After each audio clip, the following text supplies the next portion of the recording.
And we, Oh, oh, it's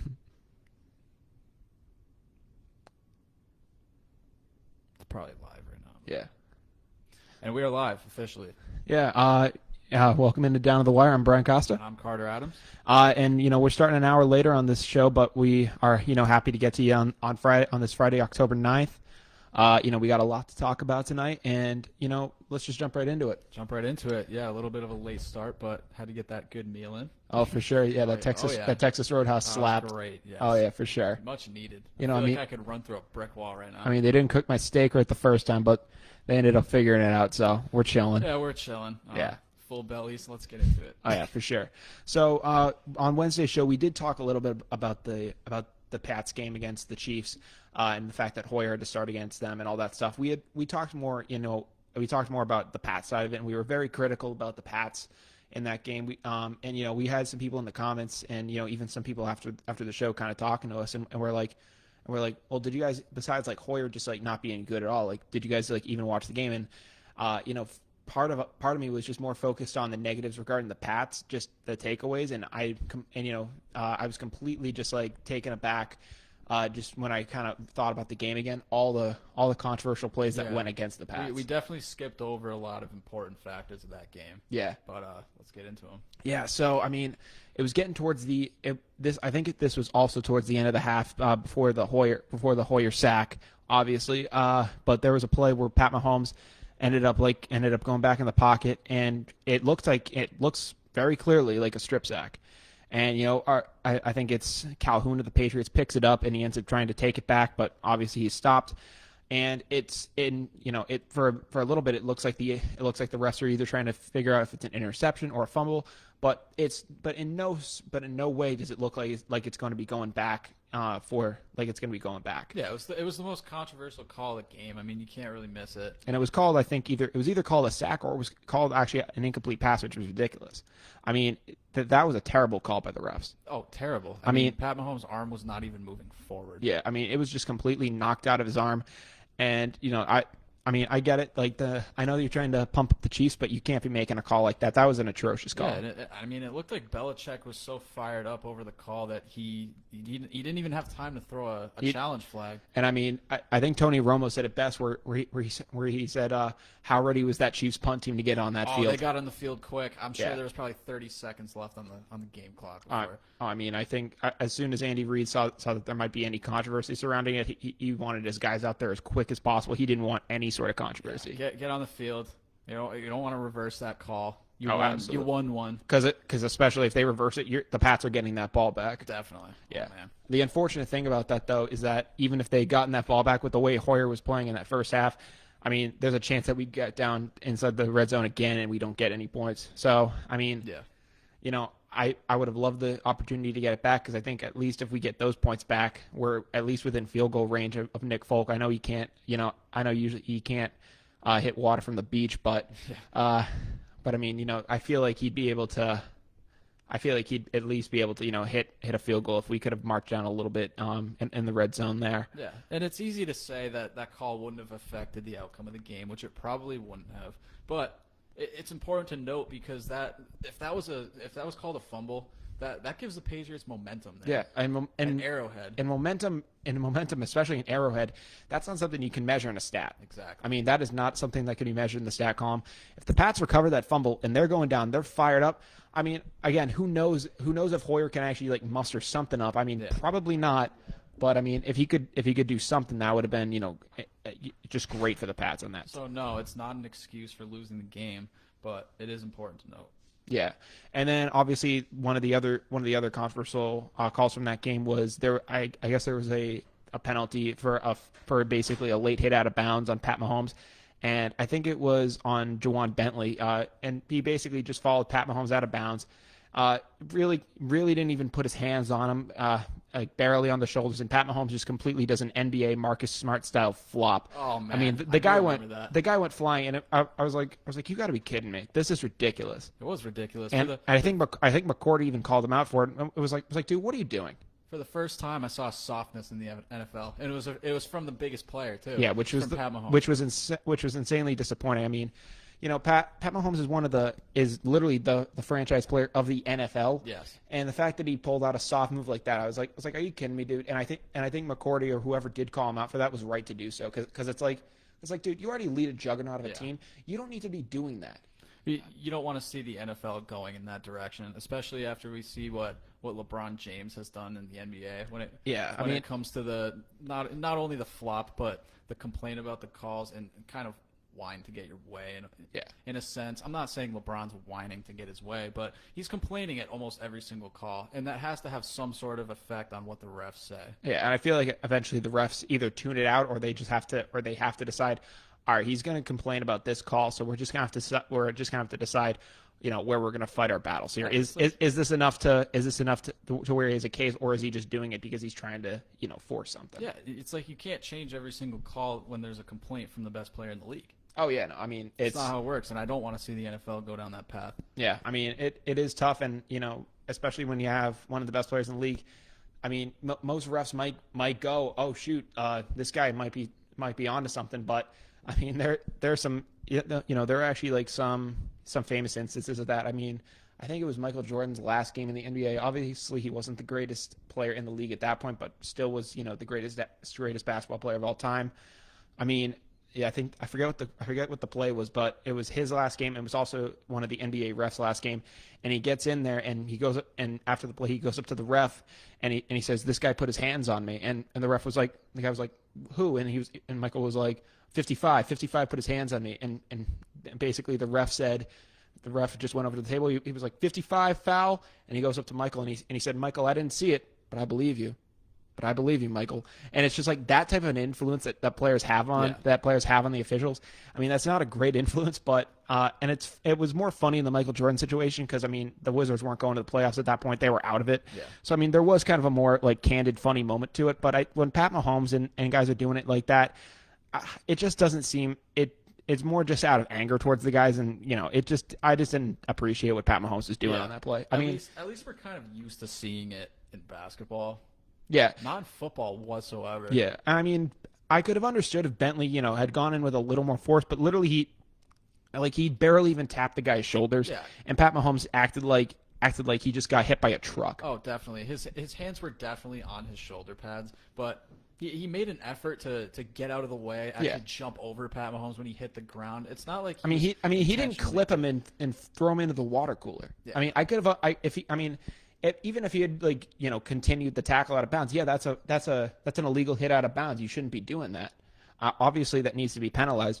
But I mean, the 15-yard penalty for that was just a killer for the Patriots, and it was. I just found it to be ridiculous. Yeah, it was very ridiculous. Yeah. There's a lot of complaints with the referee in that game. Yeah, I mean, obviously the Pats didn't step up and play their best football in that game, but it just clearly was.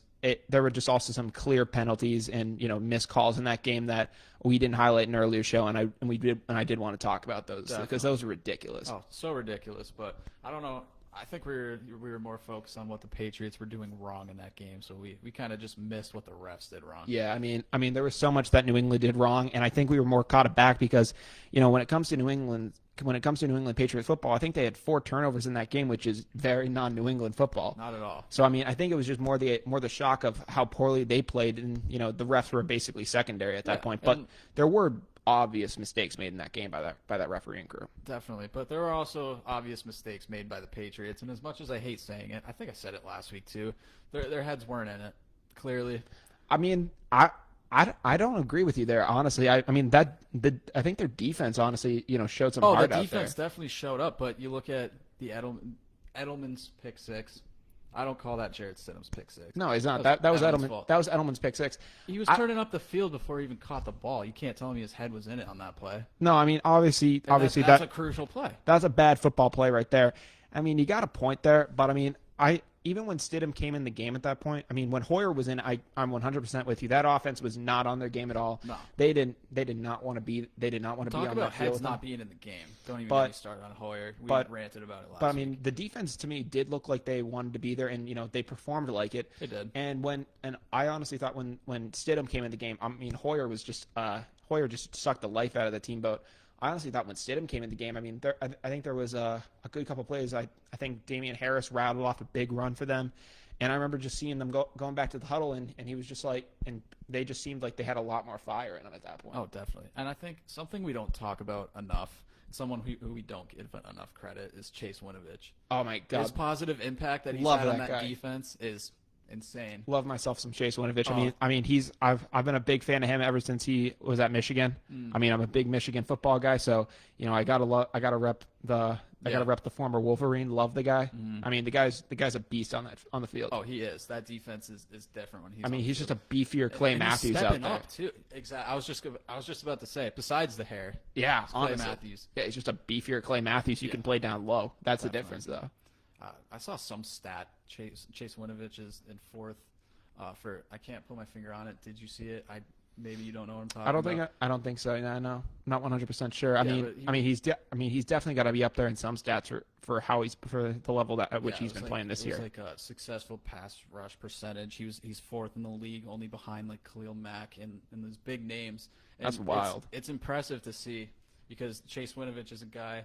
He was a rookie not too long ago, and he's really just had a positive impact on this defense, especially in a year like this when you have guys like Hightower and I know he's not a linebacker, but Patrick Chung and everyone else in the defense opting out. Yeah, I mean, he's just been a great addition to this team. I mean, he had a really solid rookie campaign, but you can tell that he definitely put the work in this offseason. And I mean, he's just really transformed himself into being a beast up there for them. And I mean, I hope the Pats keep him around for a long time. Definitely. Yeah. Oh, they better. Yeah, they better. They better. I mean, they have a history now of letting some of those front guys, go. A little. They only keep him for so long. I mean, you think of Richard Seymour earlier on in the Patriots days, and you think of Trey Flowers and some of those other guys. Yeah. I mean, eventually they do kind of usher those guys out the door and try to figure something else out.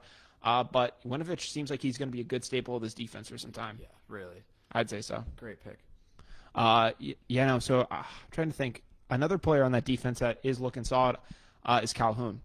He's coming up. He's still kind of, I think, trying to battle through some injuries.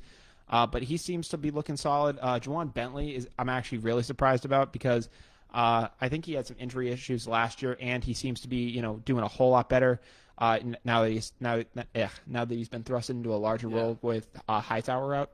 So, I mean, he's had to take a big step up, and I think, if he's around next year, if Hightower, comes back with hopefully no COVID, that's just going to be an insane linebacking group. Oh, yeah. And we look back on the draft, and we were wondering why the Patriots drafted so many defensive players. Yeah. Do you think Belichick maybe had an idea that there were going to be players opting out? I mean, I don't know if he exactly had an idea. I mean, it was probably, speculated at that point that guys were going to be opting out. I just don't. I like the idea of trying to build up a good defense. I wasn't a fan of the Kyle Duggar pick, and I still don't think I am. I mean, he's been fine, but he hasn't. Nothing really special yet. Maybe he needs some more time. Yeah, there really hasn't been. I don't think. I mean, you could make the argument that maybe he hasn't, had the time to make a name for himself, but really, I haven't seen anything that makes me go, oh yeah, this guy is the guy. Yeah, me neither. Yeah, and I don't know. That's just my personal take on the guy. But yeah, it's definitely weird how the whole thing played out. We draft some young guys for the defense, and then all these superstars start opting out. It just makes me think a little bit. I don't know. Yeah, I mean, I'm glad that Bill did try to see ahead a little bit and try to get guys like that. I just don't know if he got the right guys, and I kind of wish that with the state our offense is at this year. I mean, I don't even know what the guy's first name is, but Zuber. I mean, we have guys like that running out there.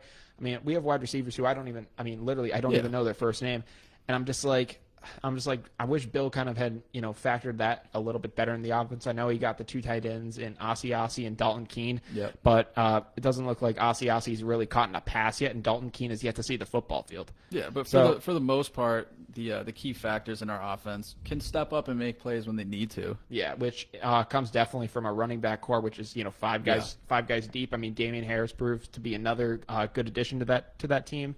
I just wish that we had some of that surplus out wide. I really I want to see these receivers getting more targets, and I want to see more pass oriented offense when we go out there with Cam again, because I really do think there's tamed potential in these receivers. I agree. I really do. I would say Damian Byrd had himself a solid night. I mean, Damiere Byrd. Oh, Damiere Byrd, not Damian Byrd. I was thinking about Damian Harris. Yeah, Damiere Byrd seems to seem like he has a pretty strong future ahead of himself. Yeah. He does have that connection with Cam up in Carolina.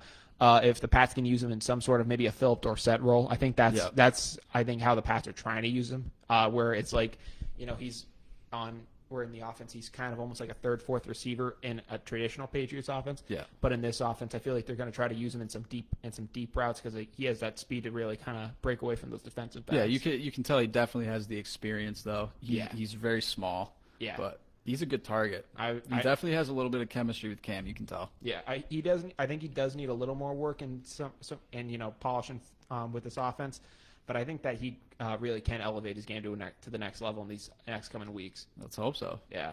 Speaking of these next coming weeks, the New England Patriots game against the Denver Broncos was flexed to Monday night, just amid the COVID test, the positive test from Stephon Gilmore. So they're going to be playing on Monday night now against the Denver Broncos. I still don't think they've named who the starting quarterback is going to be.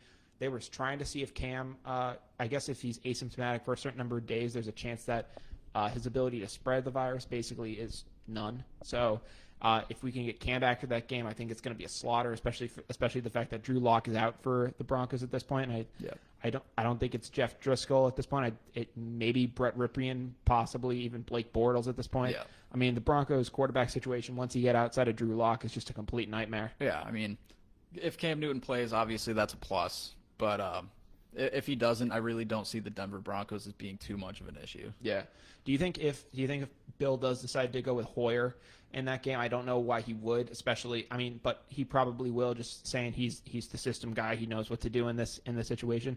If Bill does decide to go with Hoyer, do you think we have a good shot of winning this game by a decent bit? Most of Hoyer's mistakes against the Chiefs were when he didn't really know the situation, understand, and those came with odd situations. So I think if the Patriots can stay out of those odd situations, Hoyer's definitely the dude. Yeah, he's the guy. I don't know if saying he's the guy is the thing to do, but I can understand saying he's the guy to start against the Broncos. Yeah, they are. I just wish that the Broncos game had honestly come before the Chiefs, because I think that it would have been a good tune-up game for him to get some live action. 100%. But throwing him in against the Wolves of that KC team, it was just a mess for him. Yeah, and that schedule is just tough. And he suffered greatly because of it. Someone blaring the horn outside. Someone is having a lot of fun outside. My God. Speaking of just like weird mistakes in games, I don't know if you saw it, but Tom Brady was on Thursday Night Football last night. It was his, NFL was trying to hype it up as the rematch of Super Bowl 52 quarterbacks edition. It was Brady v. Foles. Foles obviously now is on the Chicago Bears. Won the job out from Mitchell Trubisky, and game literally came down to the final seconds. It was 20-19 Chicago Bears. So literally as close as it gets, and basically it was fourth down, I think, in 5, and Brady basically tries to, force a pass over the middle to, I think it was O.J. Howard, but I'm not 100% sure. And it was just basically broken up by the Bears. And, he ends up looking at the ref and was just like showing off the 4 fingers. And for the most part, it looks like he's basically saying, hey, isn't it 4th down now, when, it basically was 4th down on the play that he threw that incomplete pass. That honestly, for that coming from the GOAT, that seems like pretty concerning, I'd say. I didn't get a chance to watch the game. I didn't even get a chance to see that. I saw all the memes about people talking about Brady having some memory loss. Yeah, because he's so old now. But that makes a lot of sense. So Chicago won. Yeah, Chicago did end up holding on to that 20-19 victory. The Tampa Bay Bucks, I think, fall to 3-2 now on the year. 3-2. 3-2 and 4-1, it doesn't seem like the biggest difference, but that is just a huge, difference, especially early on in the football season. Completely changes the narrative.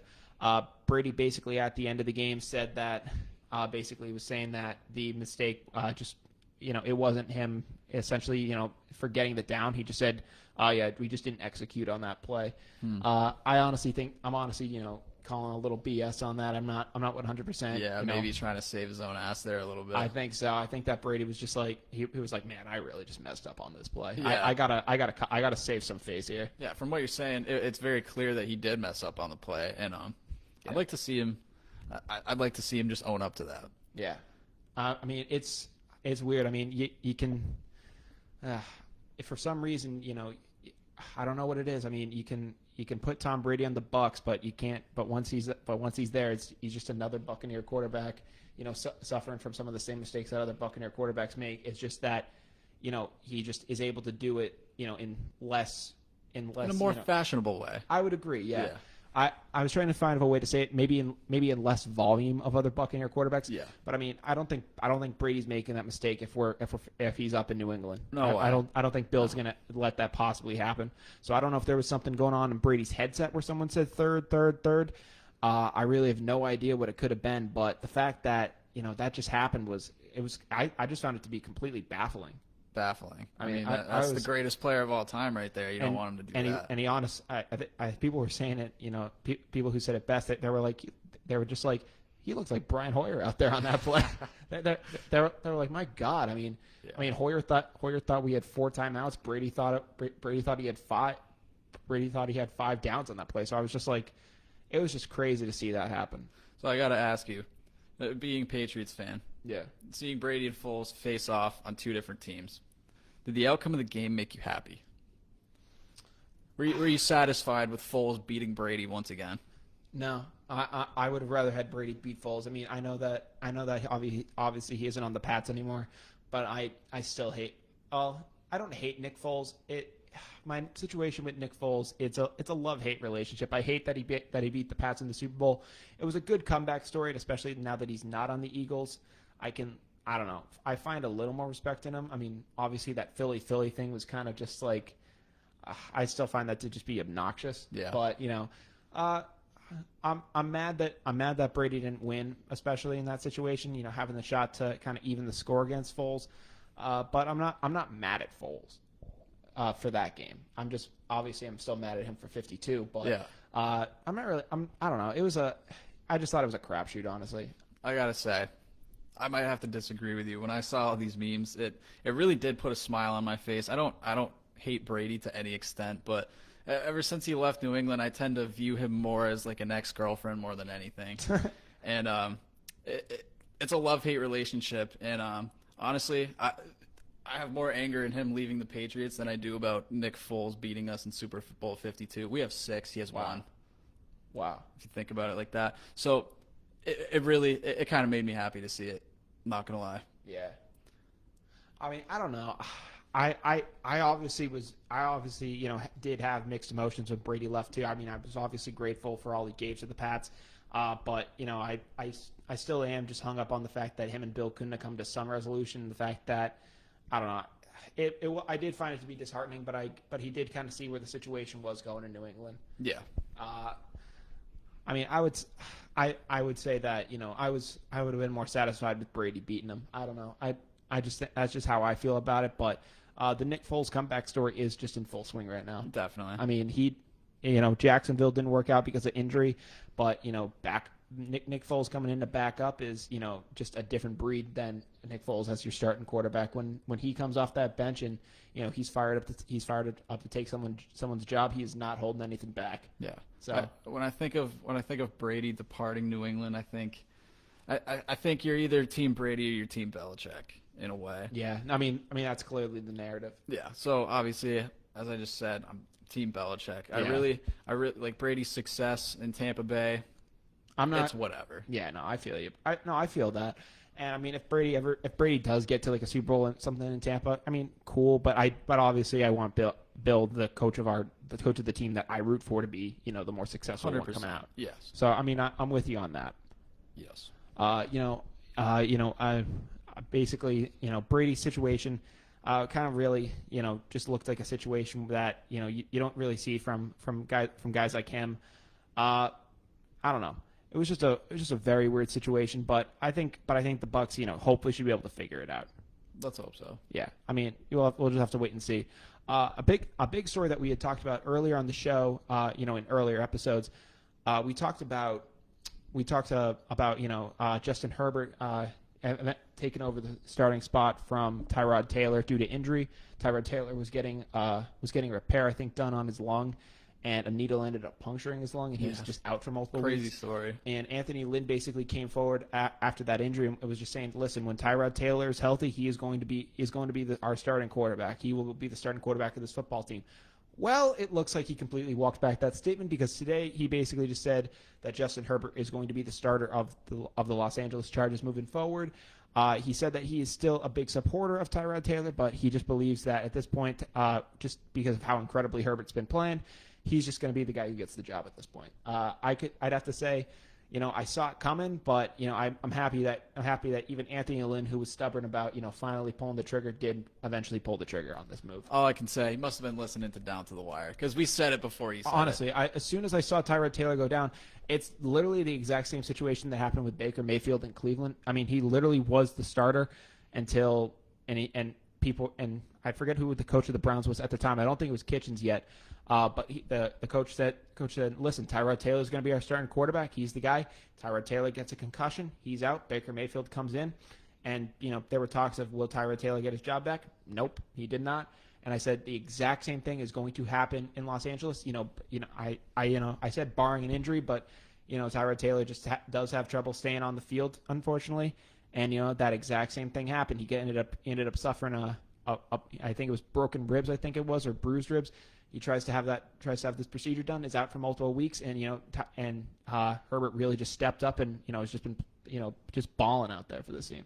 Yeah, I mean, you hate to see any player with a hope at being a starting quarterback get that hope destroyed like Tyrod Taylor, but yeah. He's proven, like I said, time and time again that he belongs in the backup role. Yeah, and he's had multiple times. He's even had multiple seasons where he's been the starter to prove that he's the guy in the league. And unfortunately, he eventually played himself out of a job in Buffalo. They ended up taking Josh Allen over him, and really he doesn't seem like he's going to be a starting caliber quarterback at any time for the rest of his career. He seems like he's going to be relegated to a backup role, I think. You see like a Mark Sanchez, like a Ryan Fitzpatrick type player for his future, getting just pass around teams to whoever needs him. Yeah, that kind of role, I think even you look at a Hoyer, but obviously he has more mobility than most of those guys. So, if teams are trying to bring in a backup, I could see him being a hot commodity because he brings that extra element to the table. Yeah. So I think that's really just what the rest of his career is probably going to be looking like. Yeah, just like a cheap experience, but not the greatest.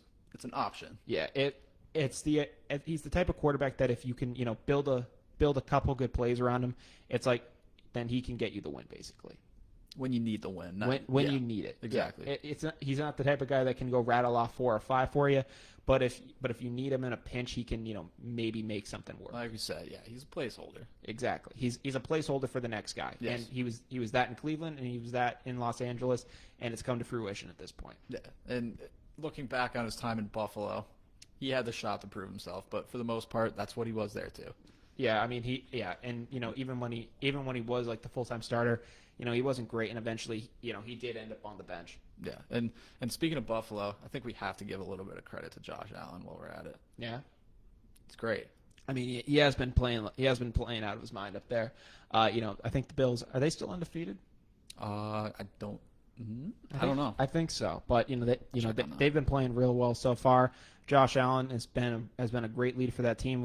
At least in my lifetime has been the best Buffalo quarterback I've seen in my lifetime. Obviously Kelly was a great up there, but I mean at least in my lifetime, Josh Allen is probably the greatest Buffalo quarterback that I've seen man that team. The Bills are still 4-0. Yeah, so I mean he's doing a hell of a job up there. It really looks like he's blooming into a great quarterback. Obviously, you look at the Mahomes and the Jacksons of the league. They kind of have that more mobility in their offense. Allen is mobile, but he's more kind of just a stoic. He just really isn't more of that mobile, shifty kind of quarterback who can really get around. Even like you think of Baker or someone like that. Obviously, Allen is better than Baker, but even Baker kind of has a little more mobility in his game. Yeah. Allen doesn't really factor in as much, so I think that unfortunately leads to less notoriety and less star power. Also playing in the market of Buffalo. I mean, Buffalo fans are obviously extremely passionate, but when you're playing in that region, New York, it is more difficult to probably get fans. Yeah, or get that media attention. Exactly. It's got to feel good that he has the fan support. He's very strong. He knows what he's doing, and I mean, so just because he's so. I don't even really know how to say it, but he establishes his dominance in Buffalo. Yeah, I agree completely. Yeah, and you love to see it because, like you said, our entire lives, the Buffalo Bills have not been anything particularly special. Yeah, And I mean, they've been able to put together solid defensive seasons, but for the most part, quarterback has always been a question for them. But it seems like they finally found their answer in Josh Allen. It's great news for Buffalo. Obviously, not the greatest news for the New England Patriots, who are in that division as them. But the Buffalo Bills seem that they've been able to find their guy. Yeah, but if I'm going to speak a little bit of opinion, if I wasn't a Pats fan, I'd honestly be a Buffalo Bills fan. Yeah, It's probably the closest team. Really, besides the Patriots. Really. That's a hell of a take. Well, closest in distance, I mean. Oh yeah, within distance, yeah, for sure.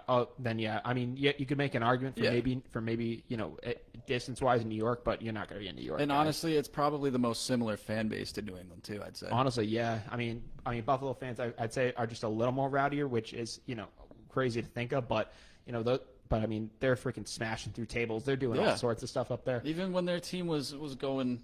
When they were in the gutter, they were still doing that. So I mean, very passionate. They know they love their players. They love their coaches. If someone like Josh Allen is going to go in there and get wins for their team, obviously they're going to like him. And obviously those celebrations are only going to get wilder. Exactly. They cherish that. Oh, I mean, it's just a madhouse up in Buffalo right now. Yeah. Those Mafia. Absolutely. Love to see it. But we were talking about before we're going to Josh Allen, we were talking about basically it looks like even one of Tyrod Taylor's biggest supporters has given up on him in L.A. One coach who said that he hasn't given up on a quarterback that he ended up benching is Washington football team's head coach Ron Rivera, who basically said that even though he benched quarterback Dwayne Haskins for Kyle Allen, he has yet to give up on the guy. Obviously, this is great news for Haskins, who has really just struggled. Unfortunately, that the team around him just isn't able to really thrive. I mean, it's similar to what Joe Burrow's going through over in Cincy, but I'd say a little worse because I don't think Haskins is at Burrow's talent level, and I think that there are areas of the Washington offense that make it a little worse for him. Yeah. I mean, we talked a little bit last week about Ron Rivera and Kyle Allen, that connection they had in Carolina. Obviously, I said Ron Rivera sees something in Kyle Allen, but you're saying I think Kyle Allen he sees something in Dwayne Haskins as well. Yes, I mean, you have a quarterback controversy going in Ron Rivera's head. It's going to be interesting to say the least. I mean, I think even Ron Rivera kind of sees Kyle Allen as a placeholder quarterback, similar to a Tyrod Taylor. Mm-hmm. And I wonder if Ron Rivera is trying at this point right now is trying to decide is Kyle Allen going to be the placeholder for a guy that we end up going out and drafting, or is he going to be the guy a placeholder for Dwayne Haskins when we can figure out when he can basically mentally figure out this system. And I wonder if that's how Ron Rivera is basically taking it, and he might just be like, Dwayne, we're gonna we're trying to maybe have him take a step back from football, really trying to just understand the fundamentals of this offense. Yeah. I mean he's been in the offense longer than Allen, but he might just be able to have that connection with Kyle and just go what we ran in Carolina, it's going to be very similar, and he might just be able to he might just be able to look at Haskins and be like, hey, we're just going to get you in sync with this offense, and when you are, you're going to be good to go. I do see the point of having Dwayne Haskins step back a little bit, but it almost seems to me like the stars here are aligning for the Washington football team to draft a new quarterback, because I feel like if you're Ron Rivera, the last thing you want for your starting quarterback to learn the offense more is to put him on the bench. Yeah, and it is an odd approach. I mean, you don't typically see it from a lot of guys. Obviously, the way that you want to get your guys that experience is by having them make those mistakes on the field, having them go through those times, but I mean, it's if that is the way Rivera feels that he could do it. I mean, I'd be really interested to see what Haskins looks like coming out of this, especially if he hasn't given up on him. Haskins really just has to play his ass off right now in practice if he wants to earn that role back. Yeah, I mean, I really wouldn't be surprised if we see Washington drafting a new quarterback, because how often do you really see success from an Ohio State quarterback in the league? Yeah, that is true. I mean, you think of J.T. Barrett, you think of some of these other guys who really Cardale Jones and some of these other guys who really just can't make that transition. Yeah. So Ohio State quarterbacks do have that tendency. Haskins, did seem like a little different from all those other guys. He did seem, a little more league ready. But maybe this But I mean, you've said that these Ohio State quarterbacks do have that adjustment problem. Maybe by taking this step back and really getting them in the film room, this could be a way for an Ohio State quarterback to finally break through. I really hope so because I like Dwayne Haskins and I think he's got a lot of potential. And the last thing I want to see is for someone to give up on him. Yeah, as do I. I don't want to see that happen anytime soon. Yeah. Some other big NFL news. We were talking about the Pats earlier in the show. Unfortunately, having their game flexed and moved. Their division rival, the New York Jets, also were sent home from practice today because of presumptive tests. So there's really not too much the Jets are worried about in their season being in jeopardy. I don't think they're going to be in gripes if they end up being cheated out of the playoff spot, especially since they won't be anywhere near a playoff spot. They're competing for that first round pick and nothing else at this point. So I don't think it's going to be a problem for the Jets. I think if they have to say, we have to sit some of our guys. All right, yeah, fine, yeah, give them a rest. We'll get some scabs off. We'll sign some scab players. Let's take for Trevor. Yeah, honestly, that's gotta be the Jets. It only helps their case for that. It has to. Yep. Some other news, big in the NFL. Some guys coming back from being on the bench for a little bit. We were talking about the Jets possibly having to sit some guys. Jimmy Garoppolo, who had I think he had an ankle injury earlier in the year. I think it was against the New York Giants.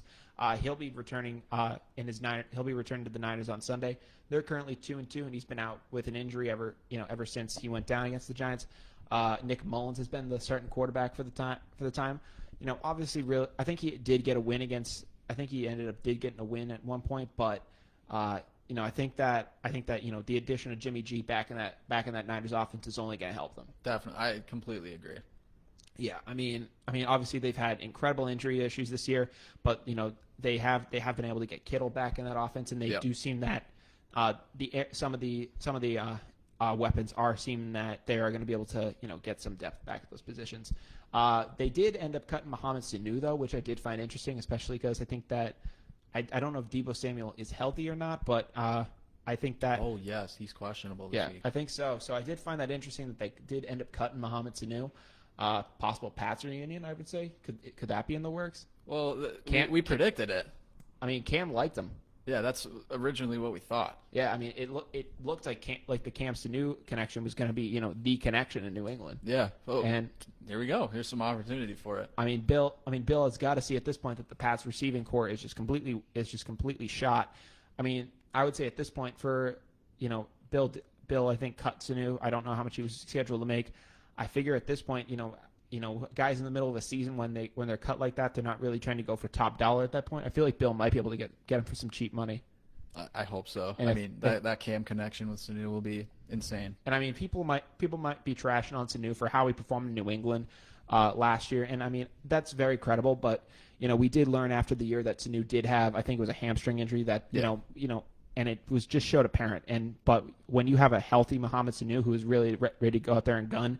He is a solid number 2 option on a team. Yeah, I mean, you've seen it in Cincy, you've seen it in Atlanta. When he is healthy, he is a great receiver, but he just wasn't that in New England. And I think the Pats fans forget about that, and that's what they like to trash him for his performance here. Yeah, and I know you have Edelman as a veteran presence in that receiving core, but I don't think one more can hurt. I would consider Mohamed Sanu a veteran, and if he's got that connection with Cam, then you put him in that receiving core, it's only going to help those young guys. Yeah, I mean, Sanu's been around the league. He's performed with many different quarterbacks. I mean, I wouldn't say Andy Dalton is one of those that he's learned a lot from, but Andy Dalton is a seasoned veteran in the league. He also learned a lot from Matt Ryan performing down there. He's a very versatile receiver. Is a little lankier and has more length than a lot of these other guys. There was that ball that Hoyer threw over the middle that ended up getting picked in the first part of the game. That's honestly a ball that Mohamed Sanu can probably catch. Probably. So yeah. I mean, I think that he's just gonna be, if the Pats can bring him back, he'll just add a great solid layer to that passing offense to complement that great run game that they have. Yeah, it can't hurt. All right, not at all. I mean, hopefully they do end up being able to maybe bring him back on that team because at this point that receiving core is just absolutely trash. I wouldn't go that far. The receiving core is trash. The receiving core may be trash right now, but the receiving core has potential. I guarantee you by the end of the season that receiving core is better. Maybe. I mean, I mean, listen, Harry is a work in progress. I think he just needs to get the ball more to be better.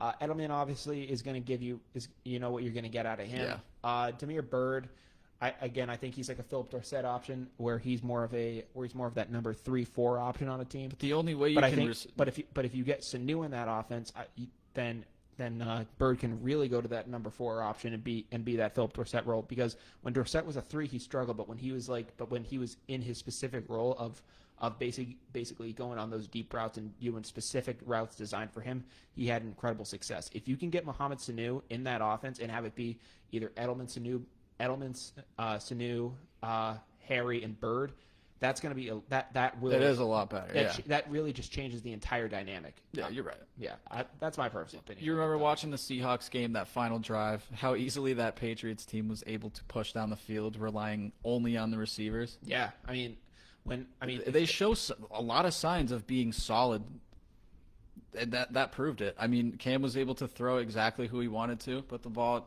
where he wanted, and I want to see that more this season. The only way you're going to develop these guys is by throwing to them more. Yeah, and I think Bill does need to put some trust in these guys and allow Cam to really air it out.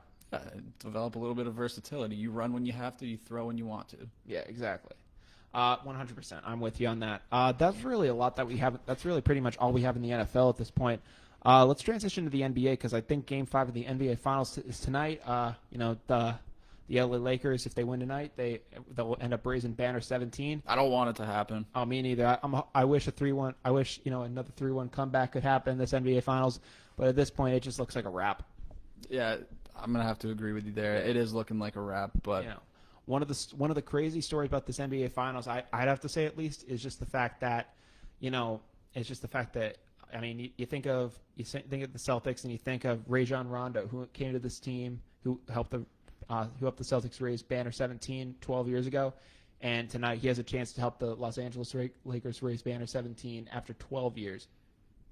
It's wild. It's crazy to think that he's been able to, of all he's been able to accomplish, and the fact that he is going to be able to possibly help the Lakers accomplish that history. I'm happy for Rondo, not happy for LeBron James, but it's going to be a very interesting night. It's crazy that Rondo's doing it once with the Celtics, and he's most likely going to do it twice. Second time being on the Lakers. Yeah, Wild. Yeah. I mean, it's literally that. It's literally that old catchphrase. You either die or hero, or you live long enough to become the villain. Exactly. And Rondo has literally Rondo's career has literally just like, he's literally been around so much that he is now he's now on the villain team of the Boston Celtics. Yeah. And is about to help them. And you talked about to help them basically tie the score in championships. And you talked about not being happy for LeBron James. I can completely agree with you there. I will not be happy for Danny Green either, because again, he's a veteran presence on that team, getting a ring from LeBron James and AD. Obviously, he's doing his part, but he's not the main role. Danny Green, correct me if I'm wrong, he has a ring with at least a ring with the Spurs, right? I'd say so. Yeah. Yes. I think the Raptors as well. The Raptors, yeah, and I will be happy for Dwight Howard, though. That guy deserves it. Yeah, I will be 100% happy After for the Dwight career Howard. he has had, he deserves all it. of the ups and downs, he's had to battle through injuries. Came into the league as a complete stud. Has battled through injuries, has overcome so much adversity. For him to get a ring, I am happy for that. He started off on the Magic and willed that team to a finals. Honestly, kind of similar to the way LeBron James had willed the 2007 Cavaliers to the NBA Finals against the Spurs, where they had like Ilgauskas, I think it was, on that team. Yeah. And like Mo Williams, like he literally had no one, and Dwight Howard had a very similar run to the finals with that Magic squad. No, definitely. Yeah. So I mean, I will be glad for Dwight Howard if he gets a ring tonight. What will you be happy for Anthony Davis? Oh man, that's a tough one. Part of me wants to say yes, I will be happy for Anthony Davis, but part of me also says no. Anthony Davis is a very good player, and uniting with LeBron and the Lakers to create that force that's almost guaranteed to win a finals doesn't seem like the right way to do it. Are you kind of just mad? Are you mad like that? Are you basically just mad that he decided that he was going to ride the coattails of LeBron essentially to this? Sort of, but I'm more mad at the fact that he chose to do it with someone like LeBron. Yeah, the fact that he decided that he he didn't want to like build a team around him, but instead just wanted to, Exactly. he essentially just wanted to get there as quick as possible. Yes. Yeah. He wasn't willing to build for it. Mm-hmm. I respect it. I mean, he wouldn't have been able to do that on a team like the Pelicans. I mean, they're a small market team. They aren't going to be able to really, build for something like that. Not at all. But it's a mixed. It is a mixed relationship with him, I'd say. Yeah. But the NBA finals, have the possibility of ending tonight. NBA season has the possibility of ending in the month that it usually starts. So that's going to be weird. It is weird thinking that that the NBA finals are in October.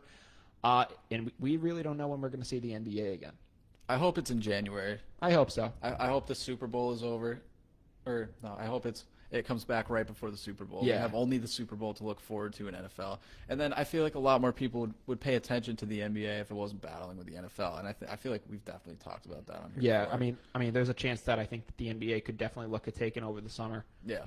If they wanted to, and they would be able to 100%. I mean, they somewhat did it this year. I mean, they'd 100% be able to surpass baseball. the NBA bubble was about the only entertainment. Yeah, and really just the drama of it. Yes, definitely. Yeah, but with the NBA season ending, one of the teams in the NBA that's typically in this finals conversation, the Golden State Warriors. They just had a lot of injury issues this year. You think of Klay Thompson, who went down with a torn ACL in last year's finals. You think of Steph Curry, who I think he either broke his ankle or he did something to his hand. We're not 100% sure what happened, but he was out at this point. There were just a lot of injuries going on that team, and the Warriors basically said, if we can't have Klay on the floor, if we can't have any of this stuff, we're basically just going to mail it in for the year, and we'll see you guys next year. Do you think the Warriors do you think they'll be the same? Do you think they'll be a competing team like they were, coming out next year? Oh, I really do think they will be. Yeah. Because they're almost forgotten this year. Yeah, I think they're going to remind a lot of people of who they are next year. Yeah, they still have every single aspect of that team that won the finals in 2015. Yeah, I mean, honestly, you do take away KD, which is a huge part of that team, but I would say that they are going to be able to be back in that playoff conversation. Yeah, but they won a ring without KD. Yeah, they did, but they are picking number 2 in the draft this year. Because of how bad that they were this year, they are picking number 2 in the draft.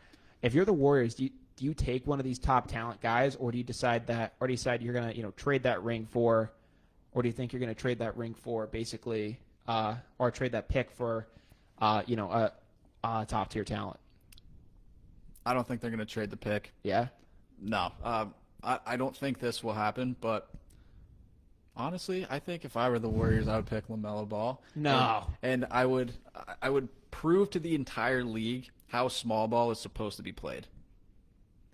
I don't know. I mean, you don't think so? I don't think LaMelo Ball is going to be wanting to go to the Warriors. If there's a team that could successfully play small ball, it's the Warriors. I think LaMelo Ball's dad is going to be too pig-headed to have his son on the Warriors. He is not going to be for it. Really?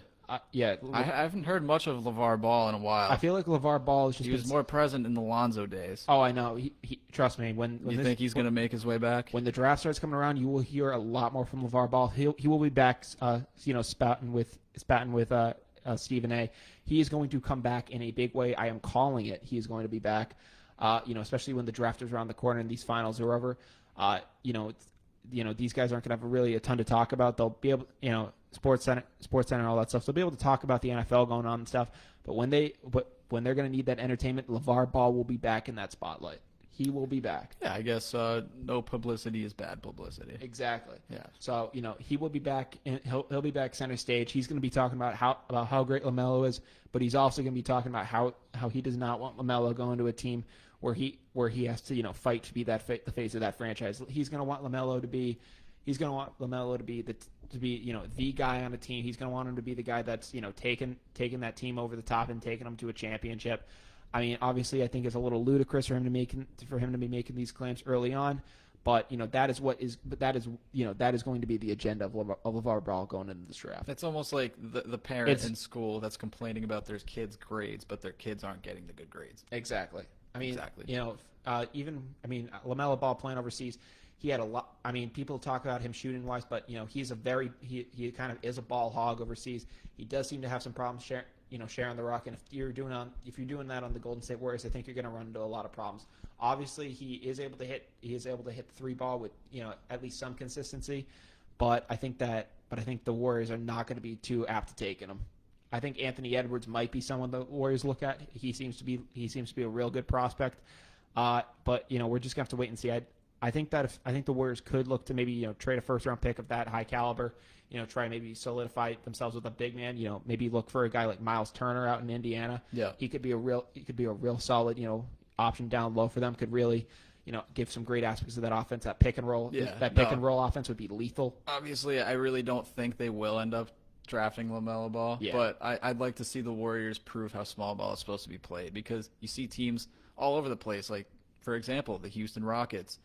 They take the small ball approach, but they don't actually know how to elaborate on it in any sort of way. Huh. I'm just looking something up real quick. We have something in the chat that really interested me. Blues got Krug. Did the Blues acquire Torrey Krug? Really? Let's hope so. You're hoping the Blues got Torrey Krug? I don't know who that is. Really? Yeah. How? Well, You not a hockey guy? no, not in the slightest. Makes sense. That's crazy news. Tate, is that true? If you're still in this, Tate, is that true that the Blues got Krug? No way. All right, we're gonna have to come back and talk about that more. That's actually a crazy move if the Bruins did end up letting them go. That's actually a pretty crazy move. But we don't really talk about hockey too much, especially because our knowledge of it is so it's just so minimal. If you guys want to hear some hockey talk, As I just proved. If you do want to hear some hockey talk in the show, there was an interview that we did with my former head baseball coach, Casey Cummins. If you go on our Instagram, you can find that way back when. But before we do go down the wire, let's talk baseball real quick. Go ahead. All right, so Yankees legend Whitey Ford today passed away at the age of 91. I did have some stats on Whitey Ford. He was a crazy good pitcher for the New York Yankees. He helped the Yankees win 6 World Series titles, 11 AL pennants in the 16 seasons with the team. Had a career record of 236 and 106, setting the club record for victories and posting the best win percentage of any pitcher with at least 300 career decisions. His status as the best pitcher on the best team was exemplified by his marks in the World Series, where his 10 World Series victories are more than any other pitcher, and he pitched 33 and 2/3 consecutive scoreless innings in World Series play, breaking a mark set by Babe Ruth. So, the guy was a legend in New York and for the New York Yankees. Obviously, we're Red Sox fans, but game recognizes game. The guy was a beast. Rest in peace to another legend. Yeah, definitely. Yeah, for sure. The story of everyone's least favorite team, the Houston Astros, advanced to the American League Championship Series for the 4th straight season. The Astros this year notoriously made the playoffs with a losing record, entering at 29-31. But so far they've been able to blow past the Twins and the Oakland Athletics. They're going to be going to the ALCS against either the Yankees or the Tampa Bay Rays. Not the story everyone wants to hear about, but they're really trying to go for it. Yeah, I hate to see it. Yeah, you do. I mean, they still have that talent. There was a play that happened in that Oakland A's series that I found was hilarious on the Astros side. Zach Greinke was on the mound for the Houston Astros, and he was trying to call a pitch, and he literally just flashed too, just for curveball against him. And I'm just like, what? I did see that. And yeah. I was like, what are you doing? He literally flashed what sign he was going to do. He threw the pitch, and on that exact same pitch, he got lit up, and the guy hit an absolute moonshot off him. And I was like, that is what you get. You're going to be that cocky. You know what? Yeah. You're going to say, oh, my curveball is going to be so good, I'm going to even tell the guy I'm throwing it. Yeah, you deserved that one, bud. Definitely. That was ridiculous. Mm-hmm. So he deserved that. He deserved that 100%. In the NL, we have the LA Dodgers making it back to the NLCS. They're going to be facing off against the Atlanta Braves. The Braves are a really young team. They got guys like Ronald Acuna leading the squad up there. They're going to be really hunting for that World Series title. The Los Angeles Dodgers are still gunning for that World Series. They've won that division. I think it's been like the past 7 or 8 years at this point. They've really been fighting for it. I hope that. I don't know about you. Are you hoping the Dodgers break through? I really, yeah. Yeah, I'd like to see the Dodgers break through. They're a Yeah. very unlucky team in the past. So Yeah, they got a lot of unfortunate. especially against those Astros. Yeah, especially it's the Astros. The Red Sox handed it to them in 2018. I would say it'd be good for the Dodgers to win it, especially since the Miami Marlins are now out of the playoffs and that feel good story is over with. Sad. I think the Dodgers have gone through enough at this point. I think it's time that Kershaw gets a ring. I think it's time that guys. Oh, Kershaw of all people. I think it's time that Justin Turner finally gets himself a ring. Yeah. There are just some guys in that. Cody Bellinger, I think, deserves a ring. So I think a lot of these guys deserve that notoriety that comes with a World Series 100%. championship. Yes. I'd be on board with the Dodgers bringing it home. Yeah, yeah, me too. I mean, Clayton Kershaw was getting every single one of his pitches given away and read by the Astros. Yeah, So, I mean they're just banging on that trash can. yeah, you look back at those highlights, you wonder why they're hitting home runs off of him left and right. Yeah, I mean Clayton Kershaw does have the track record of not coming through in the clutch in the postseason, and people in that World Series are probably just saying, well, that's just what's happening again, and now we have to wonder. Did Kershaw maybe have it figured out, and the Astros just had that advantage, or I'm a firm believer of that. or was he just choking again in the postseason? They got to the World Series somehow. Yeah, I think so. I mean, it was the fact that I don't know how Kershaw can be sleeping knowing that he might have put the work into really getting edge on these guys, and he couldn't, and it was an unfair advantage what did him in. Yeah, and you hate to see it, and you hate to see that the Astros weren't punished whatsoever. So Yeah. And then also tonight we have Game 5 of the ALDS against the Yankees and the Rays. That game is going to decide who ends up facing the Astros. If it comes down to Yankees Astros, that's kind of a nightmare scenario, at least for Boston sports fans. Yeah. It's really No way. It's really just picking. It's really just flipping a coin at that point. It's like which way do you want to suffer? Yeah. I think if I had to choose, I'd probably go Astros. I'm going Yankees. Really? Yeah. I don't know. I'd probably go. I'm willing to put any personal beef aside for what's morally right and wrong. I feel you. I don't know. I'd probably go Astros just because my hate for the Yankees is so strong. But I respect it. Yeah. I do understand that 100%. Mm-hmm. But it is currently 8:57. We did start the show an hour late, but it's time to officially say it. We are down to the wire. Down to the wire. Which means for anyone who hasn't watched the show before, we're going down the wire. We're going to talk about everything that happened in this past hour, just in a quick summary before we head off for the weekend. So we started going a little more in depth about the Patriots and in that game against the Chiefs. We talked about the Chiefs getting a lot of lucky calls in that game. There was that controversial fumble that was basically called a sack for KC. New England really got screwed on that one. They also got screwed when Jawan Bentley tried to basically just did two-hand touch to Pat Mahomes, and Pat Mahomes basically acted like he slipped out on a banana peel and just went freaking flying. Yeah, you hate to see that in the NFL. So I mean, Pat Mahomes. That's not a good example, I think, for the way that the league should be going.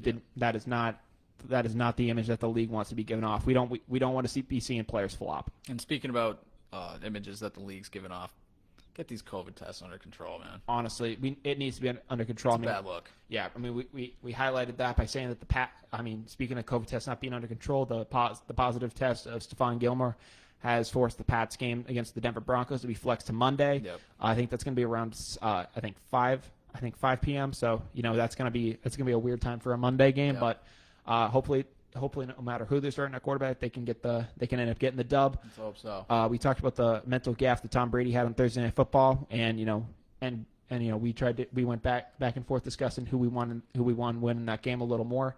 I said I kind of wish Brady had gotten it. You said that you were more of a fan of Foles winning that one. 100%. We also talked about the decision for Anthony Lynn changing his mind about Justin Herbert as the quarterback in LA going forward. Can't be happier about that decision. Herbert's been balling out. Honestly has made more of a case for himself than rookie of the year at this point than Joe Burrow. Yep. Really just been going off for that team. But in a tough division, so we're just going to have to wait and see what happens with them. Yeah, and then speaking of COVID tests, we talked about how the Jets have been sent home after some presumptive positive tests. Like we say, not a good look. We spend so much time defending the freedom of the NFL not being in a bubble, but right now it's seeming like the bubble is probably the best And option. it's probably going to be what does end up happening for playoffs in the NFL. Mm-hmm. We also talked about Ron Rivera saying that he hasn't given up on Dwayne Haskins despite benching him. We talked about Jimmy Garoppolo returning to the Niners this Sunday. We also and the NBA. We talked Game 5 of the NBA Finals. who's going to win it tonight, and we also talked should the Warriors trade their first round pick or take a player like an Anthony Edwards or a LaMelo Ball. In MLB news, we talked about the unfortunate passing of Whitey Ford. We highlighted on the Astros advancing to the ALCS for the 4th straight year. We talked about our hopes of the LA Dodgers making it to the NLCS against the Braves, and our thoughts on them if they could win a World Series. And we highlighted a little bit of the Yankees-Rays game tonight. It's currently 9:01 p.m. I'm Brian Costa. And I'm Carter Adams. This has been Down the Wire. We'll see you guys. Thank you guys so much for watching. We appreciate all the support.